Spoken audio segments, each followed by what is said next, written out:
salaamaaleykum Youssou Ndour naa def Ndour mbaali wergaan naka bu wallaay Achim maa ngi lay nuyu naka njaboot gi baa kenn woppul naka gone yi rek naka soxna si naka Nelson maa ngi ca wayaa maa ngi ko gisoon muy góorgóorlu de waaye mënul daal oui man s'il vous plaît am nga 2 minutes sa temps am nga merci beaucoup Ndour mbaali wergaan léegi waayu man dama amoon quelques questions rek yu ma bëggoon laaj la bëggoon xam sa ressenti yow sa ressenti bi nga gisee réew mi yépp gone yépp foo tourné sa musique yi nekk ci TikTok bi lëmbee ñu koy challenge ak ñoom it seen maanaam sa musique yaa nga wayoon démb bërki démb après bërki démb moom lañ utiliser tey ci société bi pour identifier wu ci ñun xam la ça parle li nga xam ne si cause bi li nga xam ne moom la population bi nekk sa musique bi daf ko ñëfi nekk dafa ñëw illustrer ko xam nga mais bëggoon xam lan mooy sa ressenti yow mi nga xam ne yaa defoon ay efforts presque sa carrière yëpp sa vie yëpp nga consacré ko ci musique boobu liggéey ci liggéey bu am solo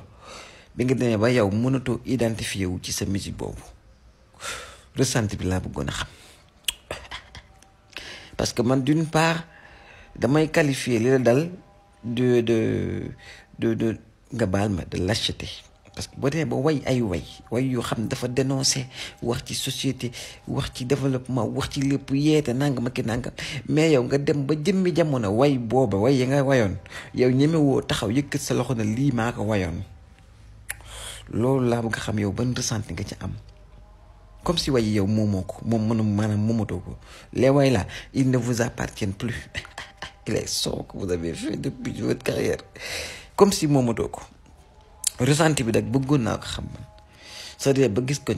ak ñun peuple sénégalais ak Afrique ci boppam sax laay wax lim soxla li muy réclamer li muy laaj li muy dénoncer li muy xeex lépp yow say way moo ko mën a illustrer moo ñëw ñun ñëpp ñu identifié wu ci ba gis ci suñu bopp mais yow la personne qui était au cœur l'acteur principal jamono di dox ba yow mënatoo identifié wu ci say way Youssou Ndour war ngaa rus war nga am gàcc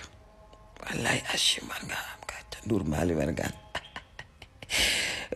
si wuy ma dimanche bi di ñëw li ngeen di togg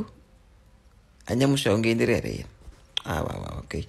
wuy ma nuyu ma Nelson ak ñëpp rek dégg nga de waaw góor nuyu ma Bouba Ndour wallaay Achim Youssou Ndour moo xorom rek ñaay